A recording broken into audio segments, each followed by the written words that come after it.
35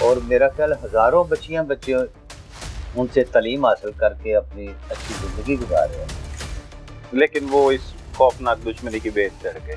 جی بالکل، وہ تو لڑنے والے تھے ہی نہیں، ان کا کوئی کام ہی نہیں تھا. ہمارے دادا بھی بتایا ٹیچر تھے، ان کی تربیت ایجوکیشن تھی، تعلیم تھی، وہ بھی تعلیم کے میدان میں وہ لے کے آیا ہمارے والد صاحب کو بھی، تو وہ لڑنے جھگڑنے والے تو تھے، لیکن ان کی زندگی میں بھیڑ ہی چلے نا. ان کی زندگی میں یہ دشمنی تو شروع ہو چکی تھی. کیا آپ انہیں کہتے تھے کہ آپ اپنا خیال رکھیں، ایسا ہو سکتا ہے تو وہ آگے سے کوئی بات کرتے ہوں، کوئی باتیں انہوں نے زندگی میں کی ہوں؟ جی بالکل، ایسا کئی بار ہوا کہ ہم نے ان کو کہا کہ آپ کہ کہیں جانا نہ ہو تو آپ گاڑی لے لیں، ساتھ کوئی گارڈ لے لیں، تو چونکہ ان کی تربیت میں یہ شامل نہیں تھا، بالکل وہ ہمیشہ کہتے تھے، بلکہ ناراض ہو جاتے تھے کہ خبردار مجھے نہیں یہ بات کہنی. وہ موٹر سائیکل پہ اکیلے ہی نکل جاتے تھے، وہ کہتے میں کیوں خیال رکھوں، مجھے نہیں ضرورت ان چیزوں کی. تو وہ انہوں نے کبھی اسلحہ نہیں رکھا تھا اپنے ساتھ، نہیں رکھتے. ان کی تربیت میں یہ شامل ہی نہیں تھا نا.